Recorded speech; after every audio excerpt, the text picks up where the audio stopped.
E aí, gente, tudo bem? Em função justamente de toda essa paralisação, né, do nosso distanciamento social, nós, professores de fotografia, estamos organizando uma força-tarefa para dar conta e mostrar para vocês, através de vídeos instrutivos, educativos, um pouco daquelas atividades práticas que a gente ia fazer aqui na universidade. Então, para esse vídeo aqui, o professor Roberto e eu organizamos esse set, né, para mostrar para vocês um pouquinho de iluminação dentro de um set de fotografia. E ele é bastante útil também para os alunos da professora Mira e para os alunos do professor Francisco, que vão utilizar isso também, fotografia publicitária, fotografia de moda, fotografia de produto de uma forma geral, e também direção de fotografia, fotografia em movimento, que são sets pro audiovisual, né? O que está discutido aqui hoje, o que a gente vai debater, é um grande bate-papo, né? Não é um vídeo formal, super organizado, super bem editado e tudo mais. A gente fica com receio, né, professor de audiovisual que faz uma brincadeira dessa aqui, fica com medo de fazer algum vídeo, né, que denote algum problema técnico e tudo mais, mas é um grande bate-papo. E a intenção é justamente essa, que a gente consiga suprir um pouco dessa necessidade para vocês. Vamos lá, então? Vamos lá. O que normalmente eu costumo discutir com os alunos quando a gente começa a falar sobre iluminação? A gente tem que levar em consideração que os seres humanos conhecem luz desde o início, né, da nossa espécie. E aí eu faço a pergunta para os alunos da onde vem a luz? E sempre rola um certo constrangimento, né, porque é uma pergunta meio assim, 5 anos de idade. E aí o pessoal demora um pouquinho para começar a dizer assim, a luz vem do sol, a luz vem do poste, da lâmpada, da lua, mesmo que ela seja rebatida. E é basicamente isso. Se vocês olharem todos esses exemplos, a gente está acostumado a pensar a luz que vem de cima. A luz que vem de baixo nos causa estranheza. Vocês não estão enxergando, mas a gente tem a nossa primeira luz aqui do set, já posicionada nesse lugar aqui, e eu vou movimentar ela para vocês verem como que a luz de baixo, ela gera uma sombra estranha. O que nós temos com a luz de baixo é isso aqui, né? Uma projeção de sombras num ângulo que não é natural para nós. Aliás, se a gente for pensar nessa lógica de uma evolução da espécie, essa luz é sim natural para nós. É uma luz que seria talvez a luz de uma fogueira, digamos assim, né? A luz que a gente vai ter à noite quando nós, seres humanos, estamos vulneráveis. Então, ela é uma luz que nos causa um certo tensionamento, é uma luz que causa uma certa dramaticidade, um pouco de medo e tudo mais. Natural para nós é isso, né? Uma luz que está em um ângulo superior. No entanto, tem algumas coisas que a gente precisa levar em consideração. A principal delas é que em fotografia a gente está tentando traduzir um espaço que é tridimensional, né? Se vocês olharem, a gente está aqui, né? E existe um espaço no qual eu posso me deslocar que é tridimensional. A gente está tentando traduzir esse espaço tridimensional em uma chapa, em um espaço que é bidimensional. A única forma de a gente conseguir representar e respeitar os volumes dos objetos que estão sendo fotografados é no jogo de luz e sombra. Então, se eu coloco essa luz superior, por exemplo, vamos lá, vamos movimentar de novo. Eu vou colocar essa luz superior, vamos ver se a câmera, o professor Roberto vai dar uma checada ali se a câmera continua pegando o nosso modelo. Recebi um joinha aqui. Se eu coloco essa luz exatamente frontal com o meu modelo, o que eu vou ter é pouca ou nenhuma projeção de sombra no rosto, e isso valeria, por exemplo, para um objeto, na hora de fotografar também, como a gente vai ver na sequência. E com isso, eu tenho uma tendência de achatar os volumes desse rosto, ou, de novo, desse objeto que eu estou fotografando. Então, o que a gente normalmente faz é, a nossa luz principal, nós vamos colocar ela num ângulo superior, porque nos dá mais naturalidade, e nós vamos jogar para um ângulo lateral, que normalmente, vamos lá, como base, a gente pode utilizar 45 graus. Então, estou colocando aqui a nossa luz principal num ângulo superior a 45 graus do meu modelo a ser fotografado.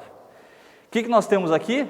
a primeira luz do set, que a gente costuma chamar de luz de ataque ou luz principal, e vocês vão achar em vídeos na internet, em material bibliográfico, aí, livros e tudo mais, o nome Key Light, que é a versão em inglês, ok? Beleza, temos aqui a luz de ataque incidindo no rosto do modelo, e desse lado o que a gente vai ter é uma quantidade enorme de sombra.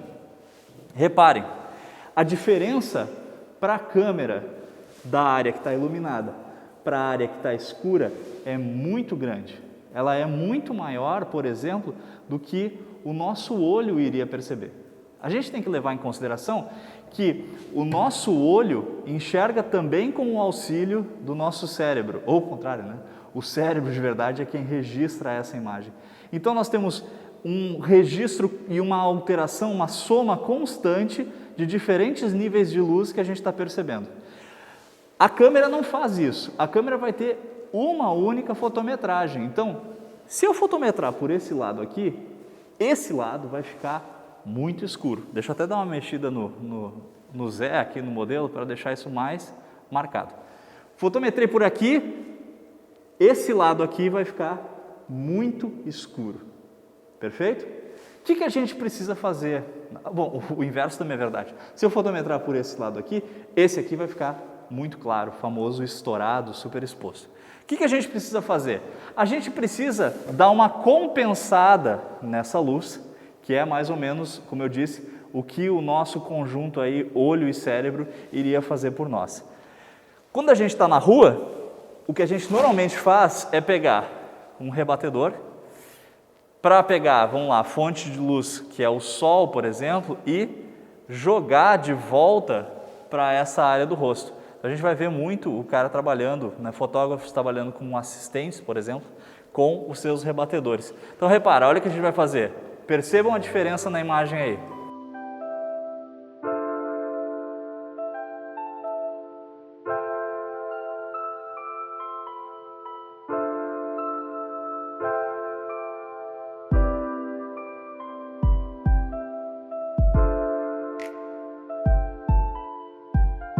Isso é o que a gente faria na rua, tá? É sempre importante lembrar que esse jogo de luzes é quase como um jogo de sinuca. O ângulo de incidência da luz vai ser sempre igual ao ângulo de reflexão. Então aqui o que a gente está fazendo é impor também um rebatimento no mesmo ângulo. Se a luz está vindo nessa direção, eu tenho que trabalhar com o meu rebatedor, né, de forma a fazer com que esse raio luminoso venha e seja jogado de volta naquele mesmo ponto. Só que no estúdio eu não preciso fazer isso. Se eu tenho uma luz de ataque e eu tenho acesso ao equipamento fotográfico, eu posso ter outra fonte luminosa no lado oposto, num ângulo semelhante e talvez, evidentemente, com uma intensidade um pouquinho menor para a gente manter a percepção dos volumes, que vai fazer o trabalho da compensação. Vou ligar essa luz agora aqui para a gente começar a perceber o que acontece. Vamos lá.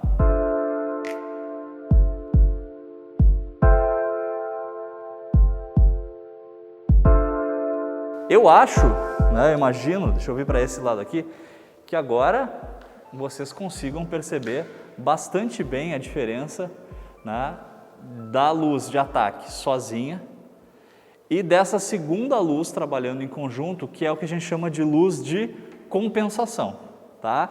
Novamente, luz de compensação vai encontrar na bibliografia como luz de preenchimento, vai encontrar em inglês como fill light, por exemplo. Tá tudo certo, tá? Não é o nome que vai importar, mas sim a gente entender qual é a função dessa luz no nosso set de iluminação. Repara, a luz de ataque, ela é um pouco mais intensa do que a luz de compensação. O ideal é que a câmera consiga mostrar isso. O professor Roberto tá circulando aqui enquanto eu estou falando, ele está fazendo esse registro mais no detalhe para a gente poder mostrar depois isso. Então, esse lado aqui ainda é mais iluminado que esse, o que permite um pouco essa percepção da profundidade, tá? O que não é legal é a gente ter a incidência de luz dura, projetando sombra dura numa situação como essa. Repara, a gente tem, olhando bem de frente, a gente tem o desenho do nariz projetado aqui por aquela luz de lá. Não é exatamente o que a gente quer. Tem N formas de resolver isso, eu poderia mexer na angulação, eu poderia mexer na intensidade, mas basicamente o que a gente tem aqui é esse ataque, vocês não estão vendo, de repente o Roberto pode mostrar aqui depois, de frente, esse ataque aqui é uma luz difusa, né? Ele não é uma luz dura. Isso está dentro dos conceitos que a gente já estudou, já discutiu nas aulas anteriores. Agora, essa aqui é uma luz difusa e aquela lá é uma luz dura. Caramba, não é isso que a gente quer que aconteça. Em especial, duas luzes duras pode acontecer se a gente não posicionar bem. Aquela sombra dobrada que a gente costuma ver em campo de futebol, né? O cara tem um refletor gigantesco com 3, 4 fontes luminosas e a gente tem 3, 4 sombras do jogador no campo. Para uma fotografia de modelo, uma fotografia de produto, isso é extremamente ruim, por não ser natural, né? Não tem nada a ver com aquilo que a gente está acostumado a ver naturalmente. Então, o que a gente pode fazer? Eu vou pegar e vou trabalhar também com a difusão na luz de compensação, tá? Vou colocar aqui, como eu disse, já temos uma luz de ataque difusa e, em princípio, uma luz de compensação que está agora dura. O que eu vou fazer? Eu vou simular um aumento da superfície dessa luz com o difusor, o softbox, tá? E aí vocês vão perceber que essas sombras que estão aqui bastante marcadas no rosto, elas passam a ser suavizadas e com isso a nossa foto fica bem mais interessante. Vamos lá, vou colocar aqui. O efeito é imediato, né? Olha só que demais, né? Então, aquela sombra que estava do lado de cá, ela simplesmente desapareceu, né? E a gente tem um respeito ainda aos volumes do rosto, ataque, né? Criando esse impacto que seria, sei lá, a nossa luz do sol, por exemplo, né?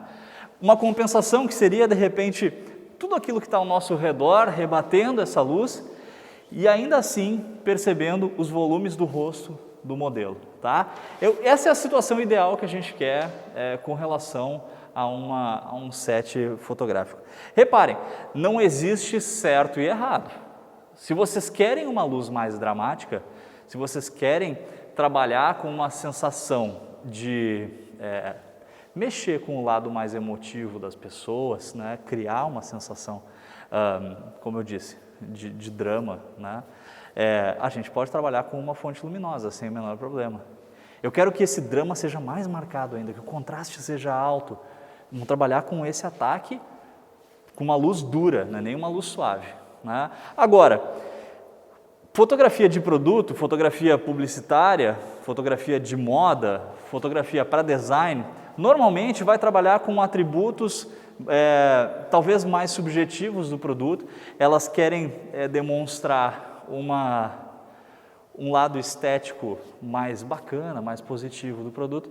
E se não tem um conceito por trás que nos demande essa dramaticidade, a gente tende a recorrer para esse tipo de montagem de set que a gente está vendo por aqui.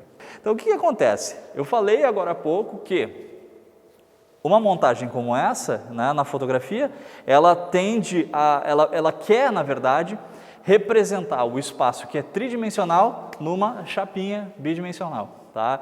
E existe um amplo espaço aqui entre o nosso modelo, eu estou me afastando, mas cuidando com o cabo do microfone. Existe um espaço bem grande entre o modelo e o fundo, que talvez não seja perceptível, porque na verdade, como eu disse, a gente perde um pouco dessa noção espacial, tá? Como é que a gente vai fazer isso? Bom, eu tenho que trabalhar a iluminação que está por trás desse modelo, né? E para isso a gente tem basicamente 2 recursos aí para trabalhar, ok? O primeiro deles, eu vou ligar aqui, se vocês observarem, ele está voltado diretamente para as costas do modelo. Vamos lá, vamos ligar aqui. Muito bem, tá? Esse aqui é o chamado contraluz. O pessoal da fotografia de moda chama também de luz de cabelo, né? Fotógrafo de moda, quem faz retrato, chama de luz de cabelo. Por quê? O que acontece? Imaginem, por exemplo, que esse camarada aqui está com uma camiseta branca. O fundo é branco. Se eu tenho a mesma iluminação incidindo na frente dele e lá no fundo, em determinado momento eu posso perder a noção dos contornos dessa camiseta com relação ao fundo. E aí, de novo, eu perco aquela noção de volume que é importante para o nosso registro fotográfico. Existem outras situações que também são análogas aí. O fundo preto, por exemplo, que a gente usa bastante em set fotográfico, com camiseta preta, cabelos escuros. Então, gente, é importante fazer uma separação aí do sujeito ou do objeto que está sendo fotografado com relação ao fundo. E aqui, bom, evidentemente, um dos melhores recursos é criar um contorno para esse cara. Como é que a gente cria um contorno? Se o nosso recurso é luz, o melhor jeito é criar um contorno usando a luz. Então, o contraluz ele serve exatamente para isso. A gente vai mirar na parte traseira do modelo ou do objeto. E o que vai aparecer para a câmera? Não é essa luz aqui, né? O Roberto está aqui do meu lado registrando a imagem. Não é essa luz que está aqui nas costas. O que vai aparecer para a câmera é essa sobra da luz, né? Eu imagino que esteja visível lá, né? A gente pode até pegar no detalhe aqui, Roberto. Está ficando melhor do que a aula ao vivo esse negócio, porque não, né? Mostrar o detalhe assim é novidade. Então repara, a sobra é o que vai aparecer para quem está assistindo, quem está fotografando, desculpa, o olho da câmera. Aqui daí tem um ponto bem importante. Porque a gente está acostumado a pegar a câmera, vai lá, a gente começa a técnica fotográfica aprendendo a utilizar os recursos de câmera, diafragma, obturador, saber utilizar, né, saber definir bem o que é o ISO, por exemplo, né, toda aquela coisa. E aí a gente sabe, por exemplo, que o fotômetro que está dentro da câmera nos dá o padrão de luz ideal. Né? Eu estou ali, eu tenho uma luz natural ou uma luz disponível e eu vou setar o meu fotômetro lá no 0 e está tudo lindo. Como é que eu faço agora? Como é que eu sei, por exemplo, que essa luz aqui está num nível bacana, que essa luz está num outro nível bacana, ou que aquela lá também está? Vamos lá, vamos discutir esse negócio. Qual é a luz principal do set? Evidentemente, aquela que a gente começou, que é a luz de ataque. A gente até falou, né, que ela aparece em muitos lugares como luz principal. Então, a referência 0 do nosso fotômetro, ela tem que estar alicerçada nessa luz aqui, na nossa luz de ataque. Beleza? 0 no ataque. Aí, vou passar para o lado de cá. A gente falou também que, para manter a percepção de volume, a nossa compensação, ela não pode ter a mesma intensidade que o ataque. Ela tem que ser um pouco menor. Isso quer dizer o quê? Como parâmetro para começar, para quem está começando a aprender a montar um set, uma boa sugestão é 0, a referência do fotômetro, e aqui, -1, por exemplo, no fotômetro. 0, -1, tá? É um pouco menor, é um pouco mais suave, um pouco mais escura, essa luz aqui, menos intensa do que a luz de ataque. Vou lá para trás. A situação do contraluz inverte, porque o que acontece? O contraluz ele não aparece para a câmera, o que aparece é só a sobra dele. Ele está basicamente escondido aqui nas costas do modelo. Então ele tem que ser mais intenso que o ataque para ele aparecer para a câmera. Esse aqui tem que ser mais intenso que o ataque, para que a sobra se torne evidente. Essa sobra que vocês estão enxergando aí. Beleza? Então, se lá é 0 e ali é -1, aqui uma boa referência é +1. Então, que isso quer dizer? Se eu ligar cada uma delas em separado, o meu fotômetro tem que identificar mais ou menos isso aí. Como que eu ajusto essa intensidade? Eu posso ajustar pelo painel de controle de cada um dos equipamentos de luz, das nossas tochas, ou eu posso ajustar isso trabalhando com o distanciamento de cada uma das fontes luminosas. Quanto mais distante ela tiver, menos intensa ela vai ser. Quanto mais próxima ela tiver, mais intensa ela vai ser. Tá? É simples assim. Fechou? Não fechou. Temos mais uma fonte luminosa montada do lado de lá. E também, se vocês olharem, ela está nas costas do modelo. Só que dessa vez, ela está voltada para o fundo, né? Eu imagino, inclusive, que essa luz aqui, ela nem vai aparecer para a câmera, porque ela é muito, muito sutil quando a gente está trabalhando com a luz contínua. A gente pode, inclusive, né, nesse set aqui, a gente pode, inclusive, aumentar a potência dela ali para algum efeito que a gente queira. Mas como esse set aqui foi montado para uso do flash, e daqui a pouco vocês vão ver a mágica acontecer, ela mal vai aparecer agora, ela vai ter um impacto quando a gente disparar o flash. O que é aquele cara lá? Aquele cara lá está virado para o fundo do set. Né? Vai aparecer na bibliografia como set light, né? É uma luz de um preenchimento do fundo, não mais do modelo. O que acontece com isso? Temos aí com essas 4 luzes todos os pontos que a gente pode ter iluminados com diferentes intensidades num jogo de luz e sombra para criar um volume interessante para fotografar nosso modelo ou o nosso produto. Existe alguma regra para o set light? Basicamente não. A gente pode criar efeitos do jeito que a gente quiser e isso acaba nos dando uma liberdade tremenda para trabalhar com a produção de fotografia publicitária, de moda, voltada para o design, entre tantas outras, né? Como a gente falou até mesmo a fotografia para o audiovisual. Tá? Na sequência agora, a gente pega isso tudo aqui e basicamente faz a foto. Né? Esse set que está montado, se vocês olharem, ele, imagino, o Roberto agora está olhando para a câmera aqui, ainda deve estar fraquinha, né? A intensidade desse vídeo parece uma penumbrazinha, né? A gente teve que levantar o ISO da câmera para registrar o vídeo, e aí vocês devem estar se perguntando, mas que droga de set é essa, né? Que monta esse monte de luz e ainda parece meio escuro. Basicamente, como eu falei, esse set está montado para trabalhar com flash. Qual é a diferença da luz contínua e do flash? Várias diferenças. Primeira diferença que é importante é a da temperatura de cor, que a gente já conversou em outras aulas. Essa luz contínua que a gente está utilizando aqui é uma luz de modelagem. Ela só é colocada aqui para fazer isso que a gente está fazendo agora. Posicionar, olhar, ver como é que está a incidência, né? Ajustar o lugar e a intensidade de cada uma dessas luzes. Feito isso, a gente vai utilizar o disparo do flash. Mas tem uma diferença que é essencial, que é temperatura de cor, como eu falei agora há pouco. Essas lâmpadas aqui são lâmpadas de filamento de tungstênio, ou seja, elas estão com 3.200 Kelvin, aquela cor mais amareladinha que a gente também discutiu em outras aulas.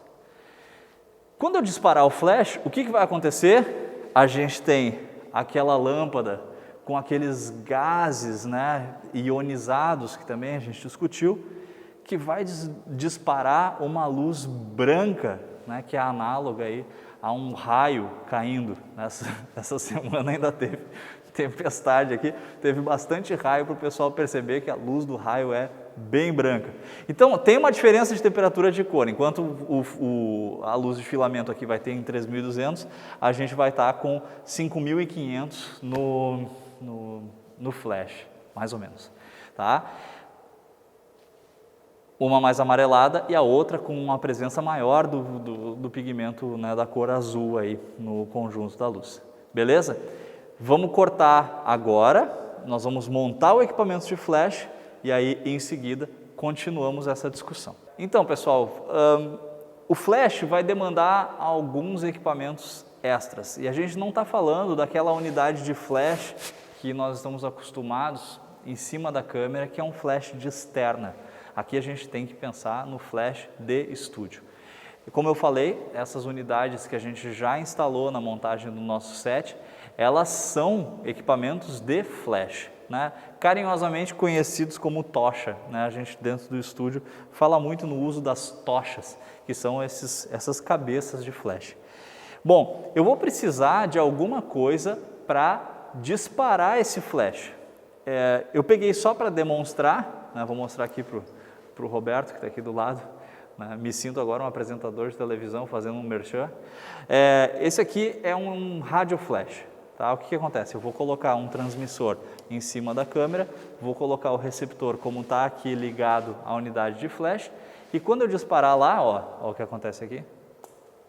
Tá? Quando eu disparo a câmera, ele dispara, ele transmite o sinal desse aqui para esse e faz com que o flash dispare, certo?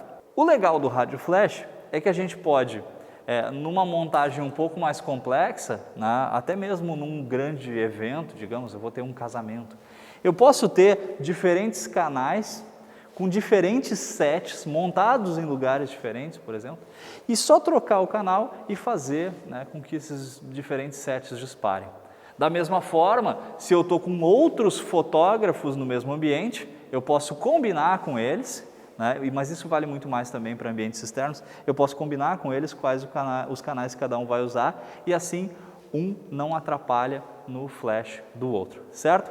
No entanto, no estúdio, eu posso, ao invés de usar o rádio flash, eu vou entregar aqui para o meu assistente, ao invés de usar o rádio flash, eu posso simplesmente colocar um cabo, né? Tá aqui o cabo, numa sapata de flash na nossa câmera, tá?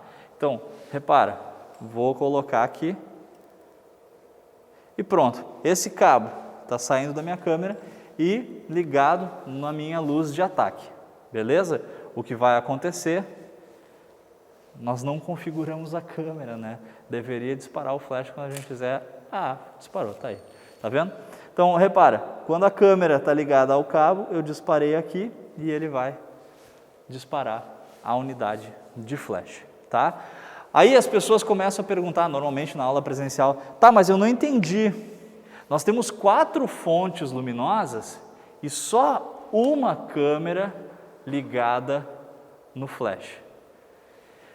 Como é que a gente vai fazer esse negócio funcionar? Os meus alunos, em especial, eles ficam traumatizados porque a gente faz lá no início do semestre uma aula com informações, né, com conceitos da física, né? E aí o pessoal fica meio apavorado. No entanto, a gente está falando de luz, né? Luz tem características, né, importantes para a nossa discussão. A primeira foi que eu falei agora há pouco, né, de ângulo de incidência igual a ângulo de reflexão, ou seja, a luz trafega de forma retilínea no espaço. Mas uma delas é a velocidade da luz. A luz vai se propagar no espaço a 300 mil quilômetros por segundo. 300 mil quilômetros por segundo. É rápido pra caramba.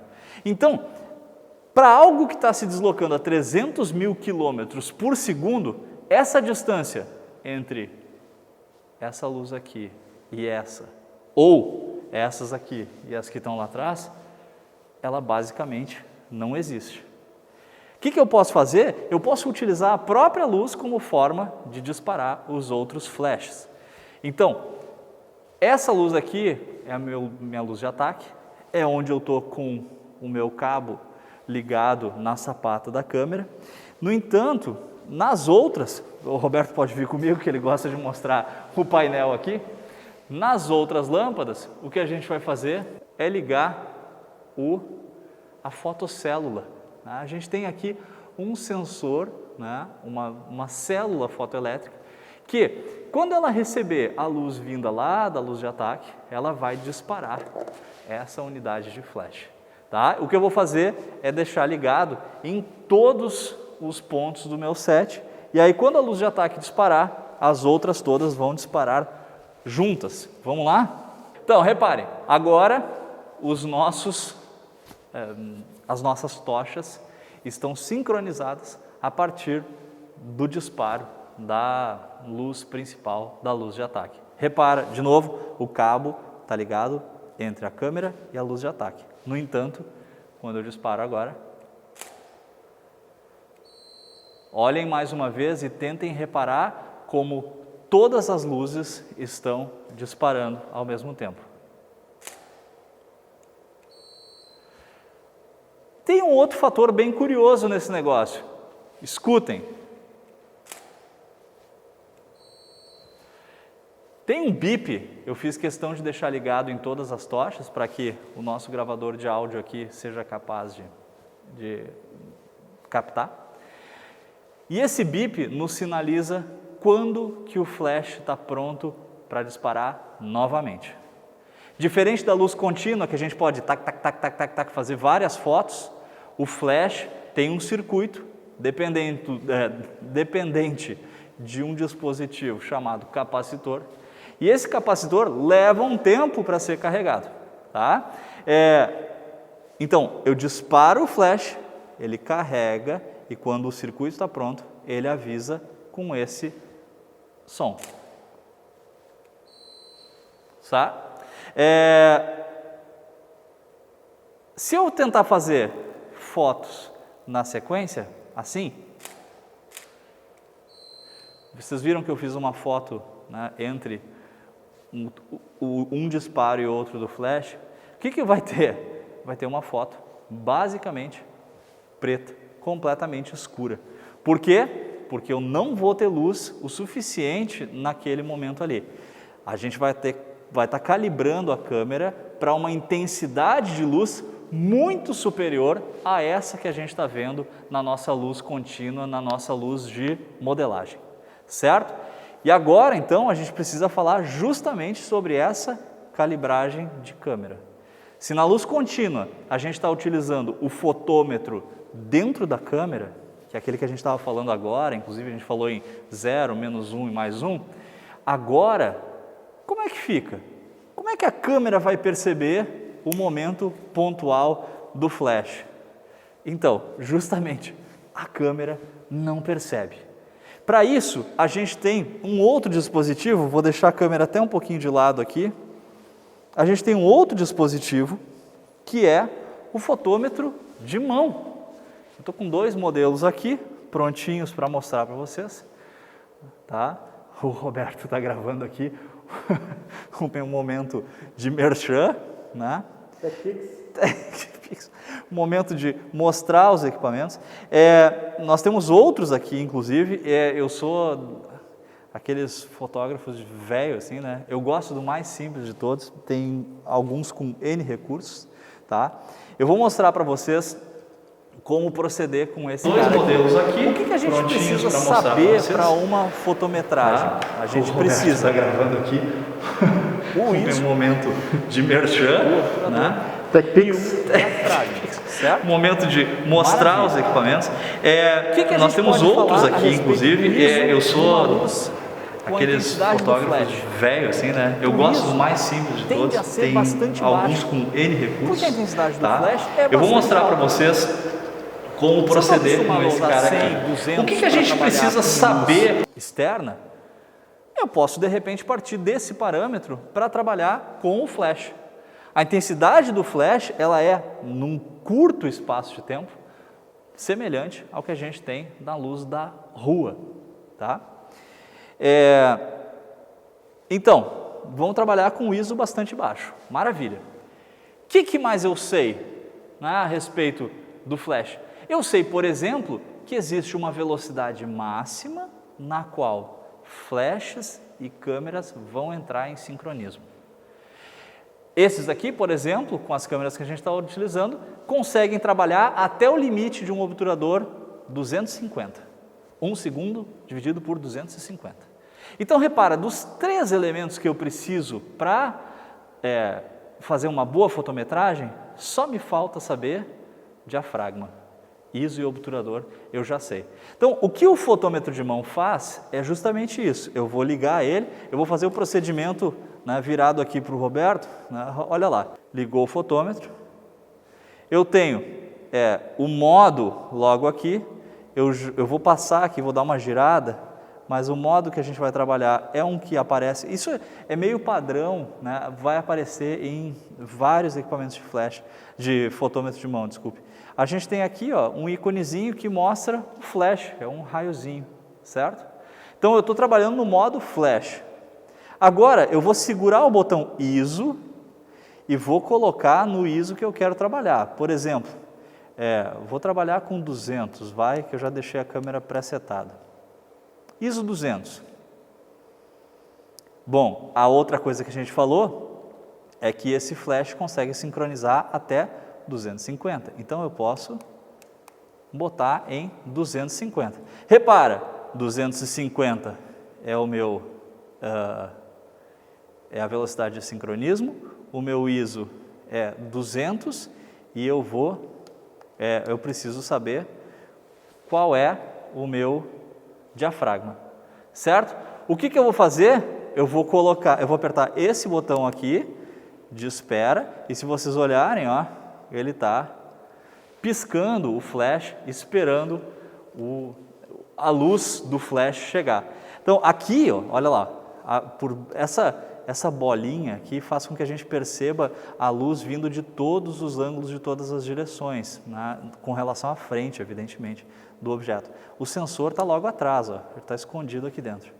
Então, repara, de novo, está definido o meu ISO, está definido o obturador e agora eu vou disparar o flash para que o sensor receba essa luz e consiga, a partir desses dois parâmetros, calcular qual é o meu diafragma ideal.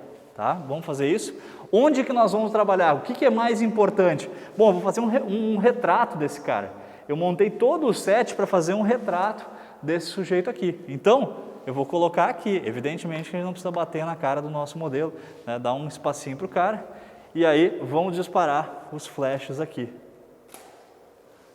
O que a gente tem ali? Professor Roberto, por favor, registre.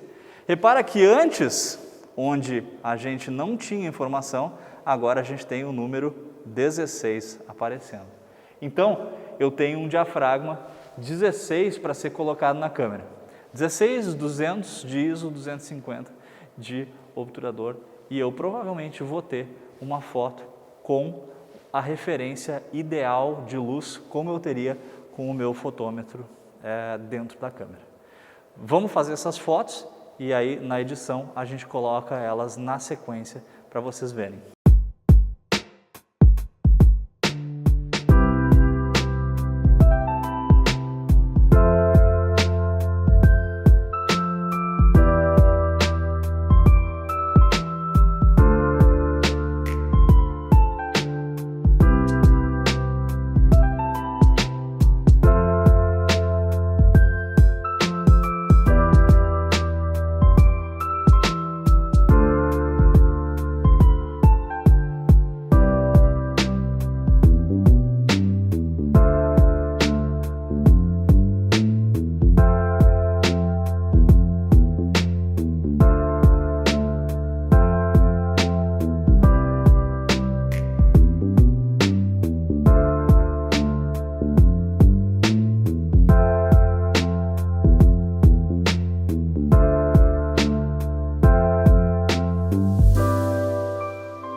Beleza? Então, pessoal, espero que vocês tenham conseguido entender mais ou menos a lógica da montagem do set e que no momento em que a gente puder, de fato, retomar as nossas atividades presenciais aqui no campus da universidade, vocês lembrem que a gente vai oferecer oficinas gratuitas, livres, independentes das disciplinas, para que vocês possam praticar isso, né? Pegar esse conhecimento acumulado através das nossas aulas virtuais e desses vídeos que a gente está gravando, para que vocês possam também fazer essas coisas na prática. Né, professor? Isso aí, professor. Legal, valeu! Muito obrigado, pessoal. Bons estudos.